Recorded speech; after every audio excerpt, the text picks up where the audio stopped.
కావాలన్నారా? వచ్చింది. నేనే పిలిపించాను రా. టాక్సీ ఎందుకు? నేను క్యాంపస్ ఇంటర్వ్యూకి వెళ్తున్నాను. నువ్వు నాతో వస్తున్నావా? కాదు, నేను ఇంటర్వ్యూకి వెళ్తున్నాను, నువ్వు ఇంటికి వెళ్తున్నావు. నేనెందుకు ఇంటికి వెళ్ళాలి? ఆ రోజు మన పాండికి ప్రామిస్ చేశాంగా, మర్చిపోయావా? నీ టైం నాకివ్వు. జోక్లు వద్దురా, నేను ఇంటర్వ్యూకి వెళ్ళాలి. ఇది చదివాక నువ్వు ఇంటర్వ్యూకి వెళ్ళవనుకుంటాను. ఏంటది? లెటర్. హంగేరీ నుంచి ఎవరో మాతే, బెన్స్ మాతే, ఫోటోగ్రాఫర్ అట. మాతే? ఆ లెటర్ పోస్ట్ చేస్తావా? బ్రెజిలియన్ రైన్ ఫారెస్ట్ లో 1 year ఇంటర్న్షిప్ ప్రోగ్రామ్. వీడి మొహానికి జీతం ఒకటే.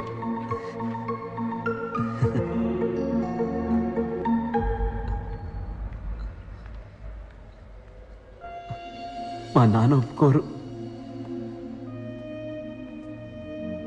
వెళ్ళరా, ధైర్యంగా వెళ్ళి మీ నాన్నతో మాట్లాడు. ఆయనకు అర్థమయ్యేలా చెప్పు. ఈరోజు నువ్వు భయపడి చెప్పలేదో, చివరిదాకా నువ్వు కోరుకున్న జీవితం పొందలేకపోయామని తలుచుకొని బాధపడతావురా. అందరి లైఫ్లో ఒక టైంలో ఎటువైపు వెళ్ళాలో నిర్ణయించుకోవాల్సిన సమయం వస్తుంది వెంకట్. ఇటువైపు వెళ్తే క్యాంపస్ ఇంటర్వ్యూ, ఇంజనీర్ ఉద్యోగం, ఫ్యాక్టరీ లైఫ్.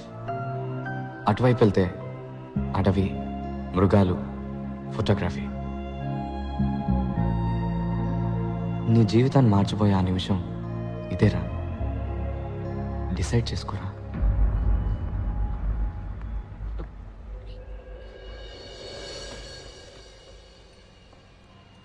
ఈ గిఫ్ట్ వాడికి నచ్చుతుందంటావా? ఏమండి, వాడి చదువుకి చాలా అప్పులు చేశారు. ఇప్పుడు ఇంత ఖర్చు పెట్టి ఈ కంప్యూటర్ అవసరం అంటారా? ఏం నువ్వు మాట్లాడుతున్నది? మన అబ్బాయికి మొట్టమొదటిసారి ఉద్యోగం రాబోతోంది. మనం కన్న కళ్ళన్నీ నెరవేరబోతున్నాయి. వీటన్నిటికన్నా డబ్బు ఎక్కువ చెప్పు. వెంకట్,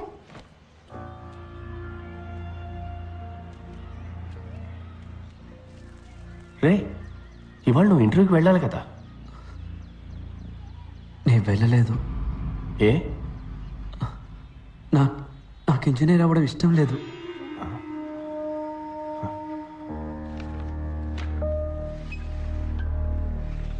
ఏమైంది? ఏదైనా యాక్సిడెంటా? నేను కాలేజ్ బిల్డింగ్ పైనుంచి దూకేశాను సార్. ఏ? నన్ను కాలేజీలోంచి డిస్మిస్ చేశారు. దేనికి? నేను తాగేసి ప్రిన్సిపల్ ఇంటి గుమ్మలో పాస్ పోసాను సార్. ఆ పిచ్చి వెతవ పాణి నోటుకొచ్చింది చెప్పి నిన్ను బ్రెయిన్ వాష్ చేశాడు రా. నాకు ఇంజనీరింగ్ బుర్రకు ఎక్కటం లేదు నాన్న. పొరపాటునైనా కూడా పనికిరాని ఇంజనీర్ని అవుతాను. పాణిది సింపుల్ బిలీఫ్. నీకు నచ్చిన పని చెయ్యి, అప్పుడు పని పనిలా ఉండదు, సంతోషంగా ఉంటామంటాడు. రే, అడవులకు వెళ్ళి ఏం సంపాదిస్తావురా? స్టైఫండ్ తక్కువే వస్తుంది, కానీ నేర్చుకోవడానికి ఎంతో ఉంటుంది నాన్న. రే, ఒక 5 ఏళ్లలో నీతో చదువుకున్న వాళ్ళందరూ సొంత ఇల్లు, కారు కొనుక్కుని సెటిల్ అయిపోతారా. తర్వాత నువ్వే ఫీల్ అవుతావు. నేను సంతోషపడతానన్నా, కానీ ఇంజనీర్ అయితే మాత్రం లైఫ్ లాంగ్ ఫీల్ అవుతాను. ఊళ్ళో అంతా నిన్ను చూసి నవ్వుతారా. నువ్వు పెద్ద ఇంజనీర్ అవుతావని అందరూ ఎంత గొప్పగా చెప్పుకుంటున్నారు. ఐఈసీలో చేరి చదువుకోవడానికి మీ అబ్బాయి పెట్టి పుట్టాడని కృష్ణమూర్తి అంకుల్ ఇప్పటికీ చెప్తాడు. వాళ్ళందరూ ఏమనుకుంటారా? కృష్ణమూర్తి అంకుల్ నా రూమ్కి ఏసీ పెట్టించలేదు నాన్న. నాకు ఫీజు కట్టి చదివించింది ఆయన కాదు నాన్న.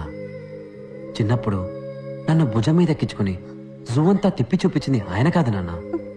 అదంతా చేసింది మీరు. మీరేమనుకుంటున్నారనేది నాకు ముఖ్యం. ఏంట్రా, ఏదైనా సినిమా చూసి వచ్చావా? డైలాగులు కొడుతున్నావు? అయ్యో, కోప్పడకండి. వాడు అసలే చాలా బాధలో ఉన్నాడు. తర్వాత అదికిలాగా ఏమన్నా చేసుకుంటాడేమో. నేనేం మాట్లాడకూడదు కదూ. నేనేం మాట్లాడను, నేనేమి మాట్లాడను. ఏమన్నా అంటే సార్ పైనుంచి కిందకు దూకేస్తారు. లేదు నాన్న, నేను ఆత్మహత్య చేసుకోను, ప్రామిస్. నాన్న, దీన్ని చూడండి. పాణి మీ ఫోటో నా పర్సులో పెట్టి ఏమన్నాడో తెలుసా? ఎప్పుడైనా నీకు ఆత్మహత్య చేసుకోవాలనిపిస్తే ఈ ఫోటోని తీసి చూడు. నీ డెడ్ బాడీని చూస్తే వాళ్ళ మొహంలో ఉన్న చిరునవ్వు ఏమవుతుందో అని కొంచెం ఆలోచించమన్నాడు నాన్న.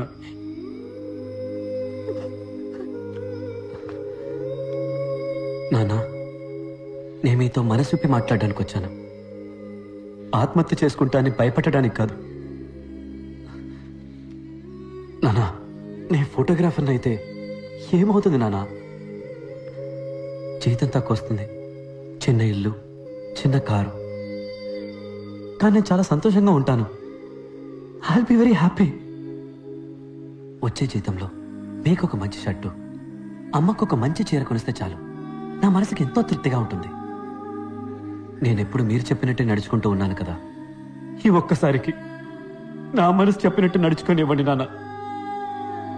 ప్లీజ్ నాన్న, ప్లీజ్.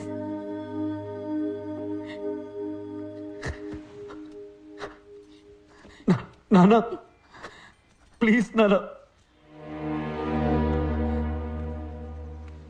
నేను ఇది తిరిగి ఇచ్చేస్తాను. వెంకట్, ఒక ప్రొఫెషనల్ కెమెరా ఎంత రేట్ ఉంటుందిరా? ఇది ఇచ్చేసి ఎక్స్చేంజ్లో అది తీసేసుకుందాం. కాస్త ఎక్కువైనా పర్వాలేదురా.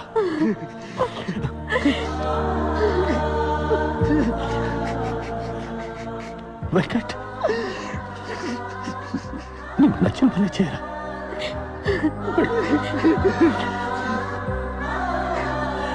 నువ్వు బాగుందా? అన్ని సెమిస్టర్స్లోనూ నీకు మార్కులు తక్కువగా వచ్చాయి. ఏ భయం సార్. నేను చిన్నప్పుడు స్కూల్లో చదువుకునేటప్పుడు నాకు మార్క్స్ బాగానే వచ్చేవి సార్. మన కుటుంబ కష్టాలన్నీ మన అబ్బాయి తీరుస్తాడని మా అమ్మ నాన్న అనేవారు. అప్పుడు స్టార్ట్ అయింది సార్ ఈ భయం. నేను 5వ క్లాస్ వరకు కాన్వెంట్లోనే చదువుకున్నాను సార్. ప్రతి నెల ఫీజు కట్టలేకపోతున్నామని గవర్నమెంట్ స్కూల్లో తెలుగు మీడియంలో జాయిన్ చేశారు. ఇక్కడికి వచ్చి చూస్తే అంతా ఇంగ్లీష్లోనే ఉంది. దిక్కు తోచలేదు. నా భయం కూడా చాలా ఎక్కువైంది సార్. ఇక్కడ పెద్ద రేసే జరుగుతోంది. ఫస్ట్ రాలేదంటే ఇక్కడ ఎవరికి మర్యాద ఉండదు. నా భయం శాశ్వతమైంది. భయం చదువుకు పెద్ద ఆటంకం సార్. దేవుళ్ళందరికీ పూజలు చేశాను, అన్ని గుళ్ళ తాళ్ళు కట్టుకున్నాను, దేవుణ్ణి అదివ్వు ఇదివ్వు అని బతిమాలి బిచ్చం ఎత్తుకున్నాను. మొక్కులు కేటాయించిన టైంలో చదువుకోనుంటే మంచి మార్క్స్ వచ్చుండేవి. 16 ఎముకలు విరిగాయి, 2 months రెస్ట్. బాగా ఆలోచించాను. అప్పుడు అర్థమైంది సార్ నాకు. ఈరోజు దేవుడి దగ్గర ఎలాగైనా నాకు ఈ జాబ్ ఇప్పించమని నేను అడగలేదు. నాకు ఈ లైఫ్ ఇచ్చినందుకు థ్యాంక్స్ అని చెప్పొచ్చాను. సార్, మీరు నన్ను రిజెక్ట్ చేసినా కూడా నేనేం బాధపడను సార్. ఎక్కడో నా తెలివికి శక్తికి తగ్గ ఉద్యోగం చేసి ఎలాగైనా నేను పైకి వస్తానని నాకు నమ్మకం వచ్చింది సార్. ఇంత ఫ్రాంక్గా బిహేవ్ చేసేవాళ్ళు మా కంపెనీకి పనికిరారు. క్లయింట్స్ని హ్యాండిల్ చేయడానికి డిప్లొమాటిక్గా మాట్లాడే వాళ్ళే మాకు కావాలి. You are too straightforward. But నువ్వు నీ యాటిట్యూడ్ని కంట్రోల్ చేసుకుని పనిచేయగలను అని నువ్వు మాకు అష్యూరెన్స్ ఇస్తే వీ మే కన్సిడర్ యూ. సొంత కాళ్ళ మీద నిలబడ్డం నేర్చుకున్నది నా 2 కాళ్ళు విరిగాకే sir.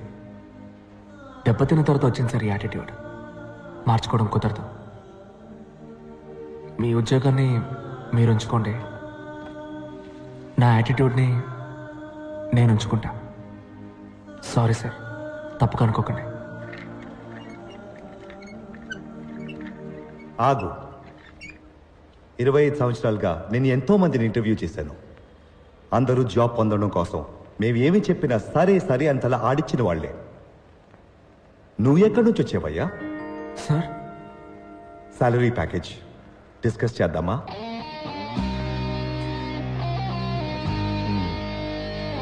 Thank you sir. Thank you sir.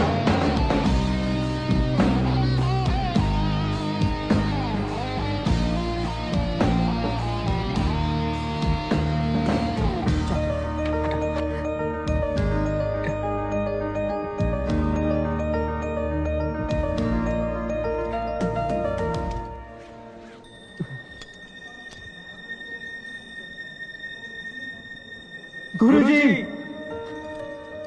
You are great. మమ్మల్ని ఆశీర్వదించండి.